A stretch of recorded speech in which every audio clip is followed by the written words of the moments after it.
Bienvenidos a su podcast Mente en Contexto, y el día de hoy hablaremos de la violencia que viven las personas dentro de la neurodivergencia. Quédate, probablemente te vas a sentir identificado o identificado. Y para ello necesitamos de cierta manera estipular qué es violencia.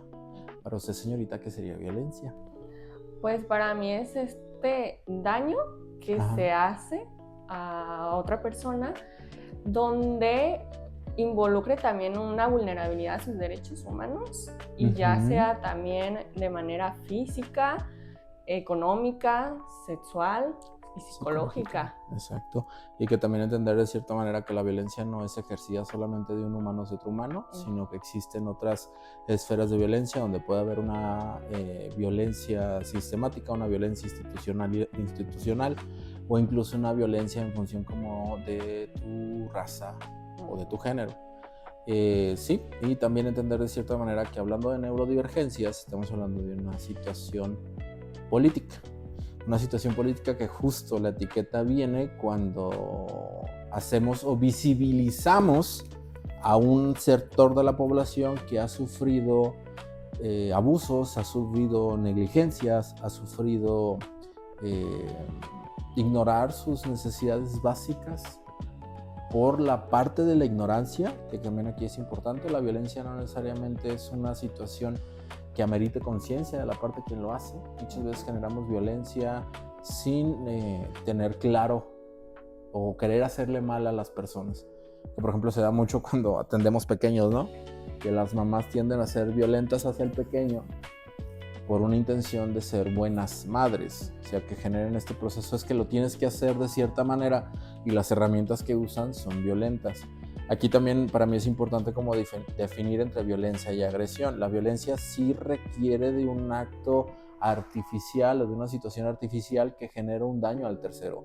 Una situación de agresión tiene que ver más con un proceso natural.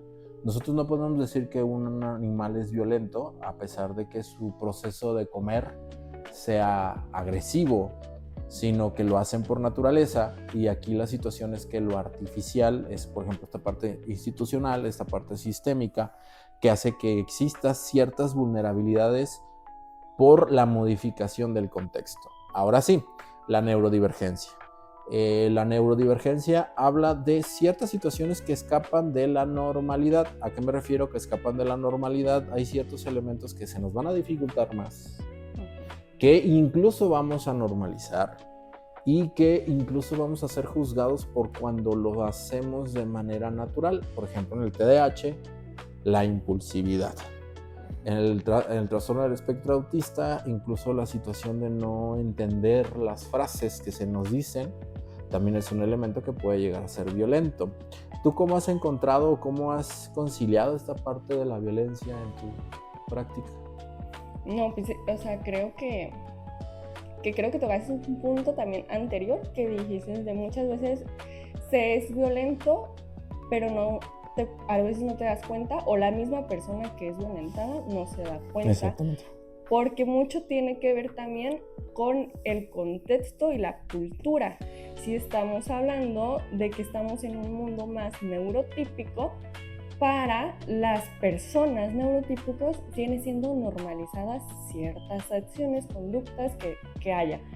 Y entonces esto, para la persona neurodivergente, se puede decir que tiene que encajar o esforzarse para entrar a esta norma. Y que también existe un discurso violento en función de encajar. Por ejemplo, esta parte de las redes sociales, que pues tu influencer de confianza no es como que te quiera violentar, pero si te dice es que la persona que busca aprobación en todos lados está mal, es que la persona que busca aceptación en los demás está mal. No, o sea, si es parte de nuestra esencia como seres humanos, independientemente si existes dentro de una etiqueta diagnóstica o no, como seres humanos la aprobación, la validación del grupo, de la tribu es importante para la supervivencia.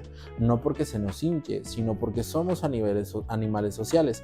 Al ser animales sociales sí requerimos de ese espejo del otro para saber que lo que estamos haciendo lo estamos haciendo de manera correcta en función de la tribu. Estamos siendo una parte valiosa con la tribu. Esto porque es importante, porque muchas veces como esta parte simplista de decir, pues deja de buscar la aprobación de los demás. Ajá, pero ¿dónde existe este proceso donde sé que lo que estoy haciendo no está siendo dañino, no está siendo, no me estoy dejando por el otro, no se están aprovechando de mí, no me estoy aprovechando de los demás? ¿Cómo es una situación consensuada?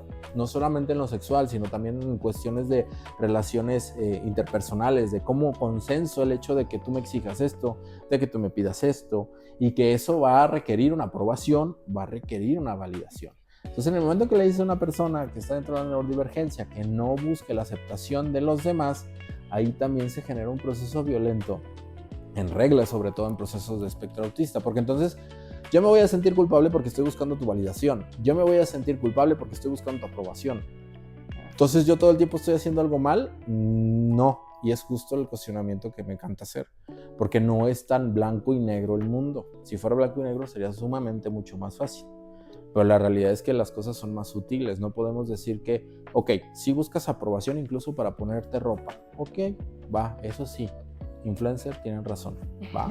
¿Te sientes cómodo con ello? Lo usas, ¿no? Esta parte, por ejemplo, también del body positive, es como esta parte de no, quiérete. Ajá. Pero ¿qué significa quererte? Porque, por ejemplo, aquí preguntarte a ti, también escucho mucho en esta parte que puede llegar a ser violento, es el mentado amor propio. Sí, claro. ¿Qué?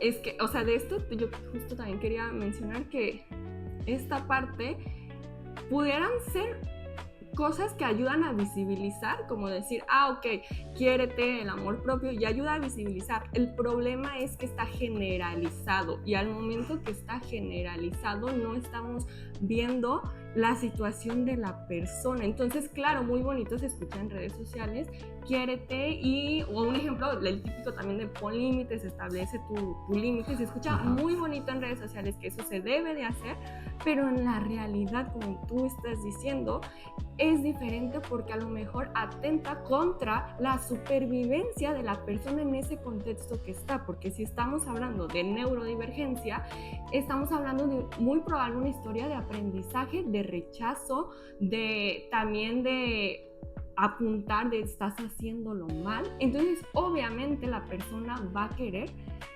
no ser eso.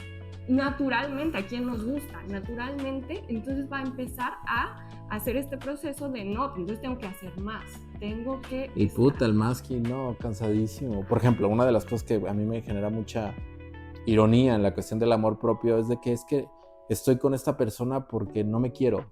Tengo que tener mi amor propio y dejar a esta persona. No. En realidad estás por esa persona porque tienes amor propio.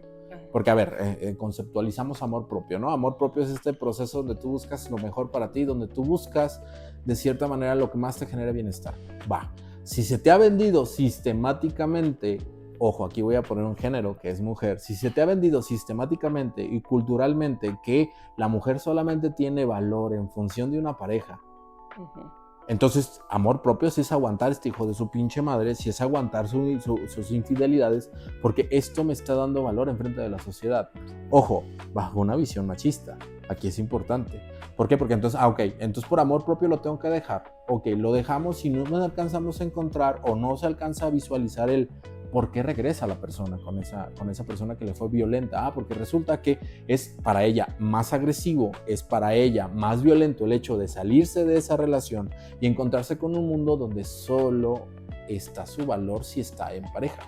Y entonces es bien fácil juzgar. Es bien fácil juzgar y decir es que no te estás queriendo. Si te quieres, sal a correr. Sí, güey. Pero también en una situación neurodivergente, salir a correr, ¿qué significa?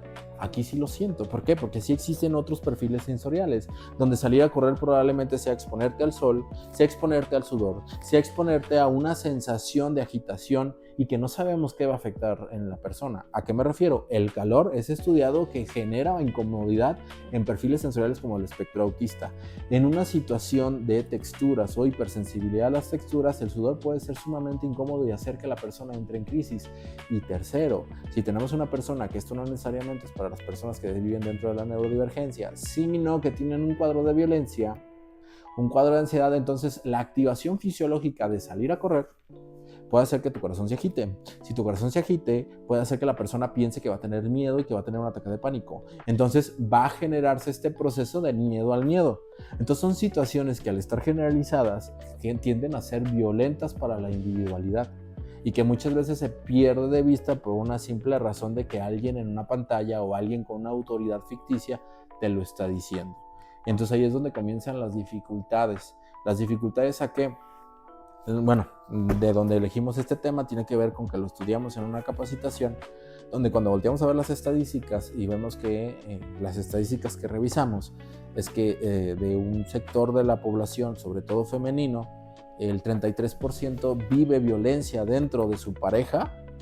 Dices, güey, es alarmante el 33%, pero se vuelve todavía más alarmante el hecho de generar esta estadística solo para personas dentro de la neurodivergencia, que es dentro de la neurodivergencia se dispara del 33 al 74%. Y si lo hacemos más específico, lo hacemos a mujeres con el espectro autista, carajo, se vuelve a disparar del 74% al 84-86%, si no mal recuerdo. ¿Cuál es la dificultad aquí? Que entender que la violencia no se genera con personas que no son vulnerables. Justo acabo de salir de sesión con una persona y es lo que le comentaba. O sea, a ver, estipulemos en qué área, en qué lugar del estado de Jalisco, de la ciudad de Guadalajara, existe más delincuencia. No, pues que en las periferias. Ok, ¿quién vive en las periferias? Personas que tienen vulnerabilidades económicas, vulnerabilidades educativas, vulnerabilidades biológicas o vulnerabilidades familiares. Entonces hace que la criminalidad se dé con mayor facilidad en las áreas más vulnerables. Entonces, ¿cómo podemos llegar al entendido de que una persona del espectro autista puede ser vulnerable? Aquí abro la pregunta, Karina, o si quieres me la regresas. No, pues mira, yo creo que en este sentido de lo que acabas de decir, de las vulnerabilidades, y al momento de hablar de neurodivergencia estamos hablando de minoría. Por ende va a haber desigualdad, siempre en las minorías va a haber esta desigualdad. Entonces no estamos hablando que la neurodivergencia en sí genere violencia, sino más bien de la desigualdad que se genera por hablar de, como te comentaba, de mundo que predomina neurotípicos. Entonces, aquí desde mi visión no estoy viendo lo mismo que tú. Y entonces, como yo no lo veo igual que tú estás mal. Y aquí entra algo que para mí es súper delicado, que entonces, y es una violencia que veo mucho en sesión, donde ya el autoconcepto erosionada, más no poder. Y entonces se justifica, que es entendible y se entiende el por qué se justifica si lo vemos desde la situación de la persona, pero entonces sí se justifica el, sí tenía razón, yo estaba exagerando. Yo y mi sensibilidad interpreté mal el que me dijera, contigo no se puede hablar, y me dejó él ya de hablar. Ok, tu literalidad es un problema. Ok, sí.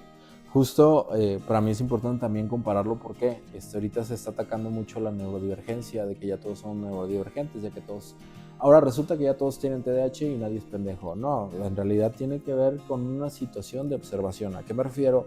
En 1800, que una persona de tez morena o oscura o negra dijera, güey, me estás esclavizando. No, güey, tú lo estás viendo mal, porque yo sí te estoy dando un techo, yo sí te estoy dando comer, porque en esos momentos se creía que la población negra era más, tenía menos, era más tonta. Vamos a hablar desde esos pinches términos desde 1800. En 1900 la mujer no era capaz de votar.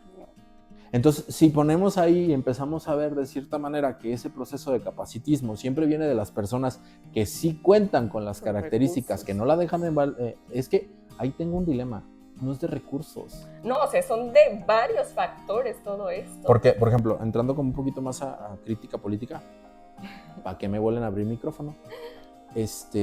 A ver, las personas más violentas, ¿por qué viven en el norte? ¿A qué me refiero personas violentas? ¿A qué sistemas políticos violentos que sí tratan de establecer sus hegemonías en otros lugares y que lograron tener imperios? ¿Por qué fueron violentos? Pues resulta que ellos tuvieron un proceso donde sí la naturaleza fue agresiva hacia ellos porque no tenían recursos. Entonces tenían que ir a otros lugares para conseguir recursos, más hacia el centro, más hacia el centro y más hacia el sur, donde las poblaciones que existían en estos lugares no tenían escasez. Entonces no tengo por qué ser agresivo por una pinche manzana. Entonces llegan, no encuentran resistencia, generan estos sistemas violentos para estas poblaciones para poder sostener sus sistemas en el norte, porque normalmente el norte, por ejemplo, hablando de Estados Unidos, hablando de una situación, por ejemplo, española, hablaban de este imperio que se iba extendiendo. Y aquí, bueno, vamos a dejar un poquito la parte política. Al punto específico que quiero llegar es que yo, como neurotípico, que tengo todas las condiciones necesarias para tener una buena calidad de vida, claro que no voy a tener problemas de vulnerabilidad. Pero yo te juzgo en función de mi experiencia de vida. Porque, a ver, quiero dejar claro esto en el aspecto de cuando hablo con más hombres y les digo que es algo que están haciendo o algo que ven que es violento, para ellos dentro de su cabeza no es violento porque ellos no lo están vulnerando. A ellos no están vulnerando hasta que les pasa a ellos. Y ahí es cuando comienzan los problemas, porque cuando les pasa a ellos, entonces sí, vamos a, ¿qué pedo? ¿Qué está pasando? ¿Por qué me está pasando esto? Es que mi vieja me hizo esto. No, cabrón. No es que te haya hecho esto, güey, sino que fue una situación que tú llevaste al límite donde sí hubo un problema. O sea, también no te vas a poner en este proceso de decir, güey, no me dejan a ver a mi hijo cuando no te has hecho responsable económicamente como padre. O sea, quieres los beneficios, pero no quieres las obligaciones, entonces ahí hay una dificultad. Y también entender de cierta manera que sí existen hombres que sí son vulnerados. Como para hacer ese pequeño, para que no digan que solamente soy un sim, que les encanta decir eso. No sé si me doy a entender con esto, ¿qué dirías? No, sí, justo, o sea, es que o sea, de esto que estamos hablando, creo que muchas veces también se tiene la idea de que violencia es golpes, es estallido, es como se tiene esta idea, y no necesariamente, sino más bien de lo que más veo es muy sutil, es muy poco a poco y ya ni cuenta ni idea cuando ya están atrapados en este círculo de violencia. Y muchas veces, ya hablando un poco más de relaciones, tiene mucho que ver con entonces el poder y el control que se tiene hacia la otra persona. Y que específicamente hablándolo en neurodivergencias, esto sucede mucho por justo, o sea, yo donde me pone como esta idea es, muchas personas neurodivergentes no se hacen simplemente la pregunta de ¿estoy siendo violentada o no? Sino ¿estoy exagerando? O que estoy haciendo mal. Y ahí entonces ya estamos hablando entonces de este concepto y de cómo ha sido toda esta historia de aprendizaje de vida en la persona para que no solo se tenga que preguntar si está siendo violentada, sino más bien si está exagerando o está entendiendo mal. Y aquí aterrizando esto ya con una situación de neurotipos. Esta parte, por ejemplo, de la impulsividad o la distracción en TDAH tiende a ser una excusa para que las personas generen un control enfermo sobre la persona. ¿A qué me refiero? O sea, sí nos olvidamos de cosas, sí tenemos problemas económicos porque compramos a lo pendejo y no pensamos en las consecuencias, pero esto pareciera que le da entrada a personas a decir es que tú no puedes. Y aquí es cuando traigo a la mesa lo que dijiste hace rato, el tema del autoconcepto. Porque si todo el tiempo se te está diciendo que no puedes, vas a terminar creyéndotelo. Y no lo digo yo, existen un chingo de estudios como la desesperanza aprendida, como esta parte de los locus de control, donde sí un fenómeno específico te va a hacer sentir que no puedes. Si se repite constantemente, se va a sentir que no puedes. Tenemos algo sumamente coloquial, como lo de la estaca y el elefante, de que le ponen la estaca en el piso cuando está chiquito en el circo y intenta, no puede, y entonces lo deja de intentar y el animal ya tiene 3 toneladas y claro que esa pinche estaca la va a poder sacar sin problemas, pero él no sabe. ¿Por qué? Porque su historia previa dice que no pudo, entonces lo deja de intentar. Entonces todo este tipo de procesos hace que sí la persona deje de creer en él y hace pensar que necesita del otro para saber qué es lo que tiene que hacer. Y al necesitar del otro, caemos en una situación que per se, en esta parte de que no es violenta conscientemente, es, ok, cuando yo necesito del otro, las necesidades que estoy saciando es las del otro, no las mías. Entonces ahí es cuando empiezo a dar y no recibo nada de lo que se supone que tengo que recibir, y entonces viene este discurso, es que es tu culpa. Es que si no estás obteniendo lo que estás buscando, es tu problema. Cuando en realidad es más complejo que... Por ejemplo, con personas de la comunidad autista, una de las situaciones que hace vulnerante a una persona a caer en un círculo de violencia y ser atrapada es la falta de red de apoyo. ¿qué crees? Si tenemos problemas para socializar, y cuando digo problemas de socializar no me refiero a que ellos no quieran, es que, bueno, es que también ahí es una situación de saturar su sistema nervioso con la presencia de otros y de lo que necesitan, pero no van a tener una red social, no va a tener una red de apoyo amplia. ¿Por qué? Porque tienen problemas para socializar. Entonces, este proceso de las personas que sí buscan sistemáticamente violentar, porque aquí es importante que lo diga, como existe la persona que violenta de manera no consciente, también existen las personas que violentan conscientemente. Y lo siento, cabrones, somos más cabrones que violentamos conscientemente. ¿Escuchaste esta pendejada de la Academia de Violaciones? No. Para mí fue como, wow, ¿qué? Descubrieron una como tipo blog o página en Estados Unidos, foro más bien, donde hombres se pasaban tips para tener relaciones sexuales con sus esposas cuando estaban dormidas. Ah, sí. Dices, wow, espérate. Y que muchas veces, y que también esto lo puedo decir que lo he vivido en carne propia porque he escuchado a conocidos decirlo, es esta parte de repente de embarazar a la chica y es como y empezar a hacer su cagadero. ¿Qué va a hacer, güey? ¿Se va a ir? Claro que no tiene trabajo, yo la mantengo, yo puedo hacer lo que yo quiera. Y es como, ok, tú te estás aprovechando de una vulnerabilidad como del embarazo y como la falta de oportunidad, porque aquí sí existe violencia sistemática. ¿A qué me refiero a violencia sistemática? Van a decir que no, y las estadísticas es imposible que lo alcance a detectar, pero sí existe una selección menor en cuestión laboral a las mujeres que tienen hijos, bajo el discurso de van a priorizar a sus hijos bajo el trabajo. Y que dentro de ese mismo sistema violento hacia la mujer también existe violento hacia el hombre, porque es este proceso de tú no necesitas ver a tus hijos, tú lo que necesitas es trabajar para solventarlo, para ser hombre. Si tú no provees, no eres hombre. Y aquí es cuando comienzan las broncas. ¿Por qué? La situación de la neurodivergencia existe, más bien los problemas dentro del espejo de neurodivergencia existen en función de qué observamos allá afuera.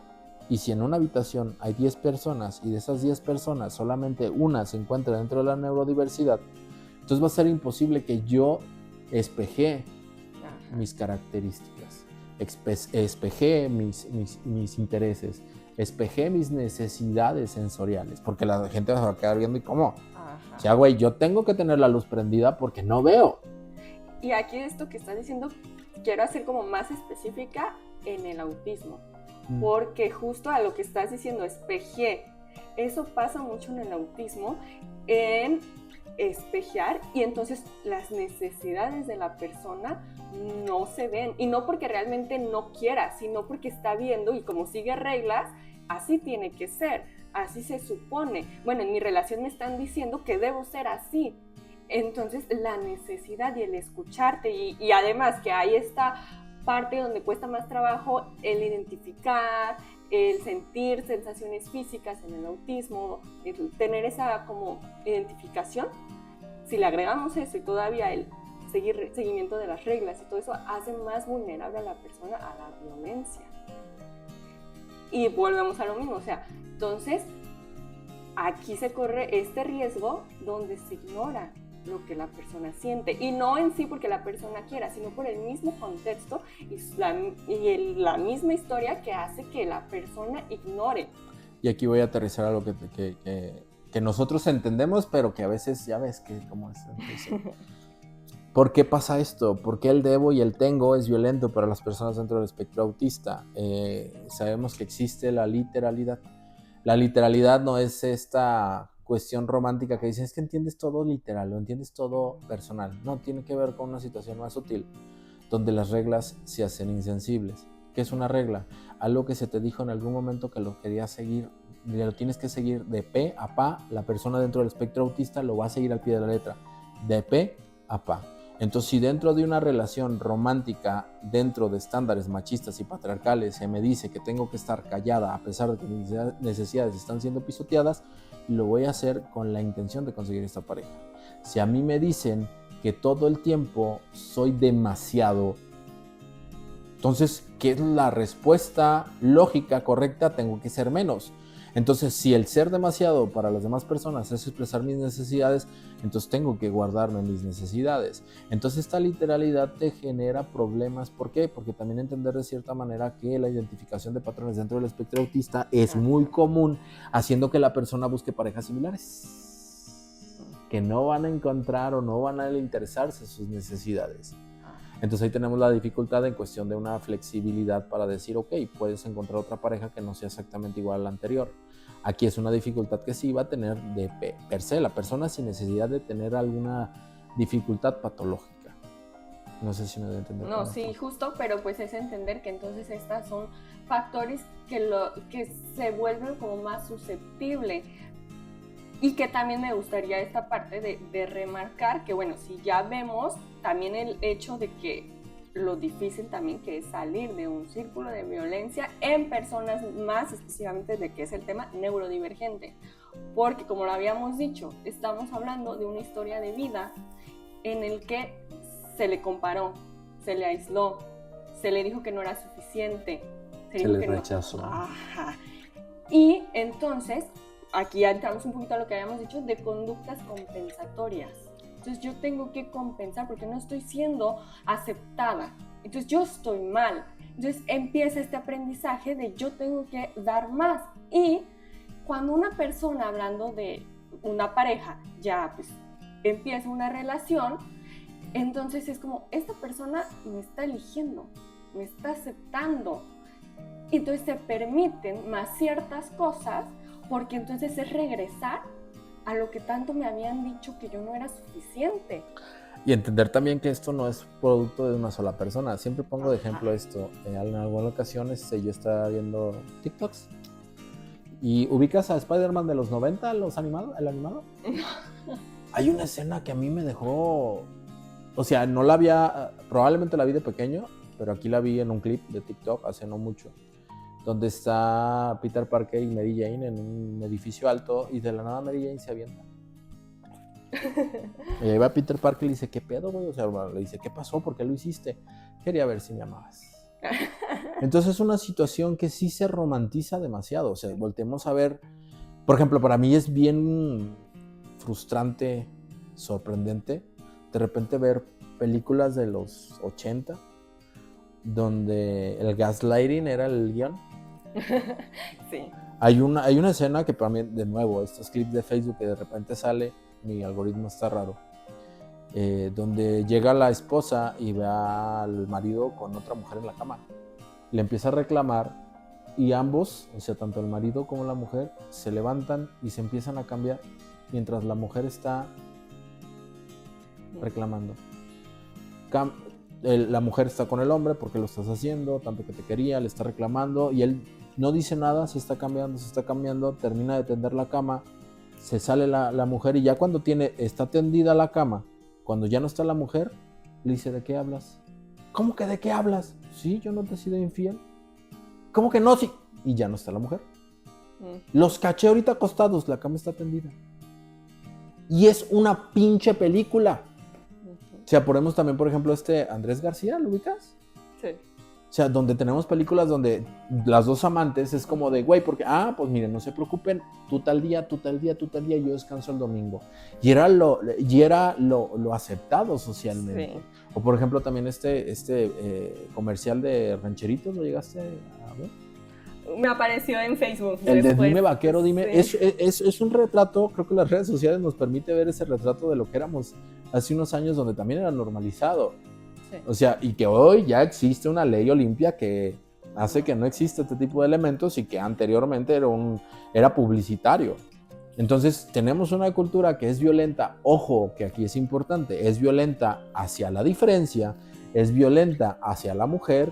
Entonces, claro que la estadística de violencia hacia la neurodivergencia, sobre todo en género femenino, va a ser muy alto. Y que después, cuando levantamos la mano, se nos juzga, se nos dice que solamente queremos atención, se nos dice que solamente somos unos delicados, que somos exagerados, que somos de lo peor. Y al ser minoría, pues, ¿dónde encuentras tu red de apoyo? No. Y entonces ahí te ves obligado a adaptarte. Y cuando te ves obligado a adaptarte es cuando viene también el discurso, es que tú lo estás decidiendo. Ay, hijo de tu puta madre. A ver, dime cómo se toma una decisión con opciones. No me estás dando opciones, entonces.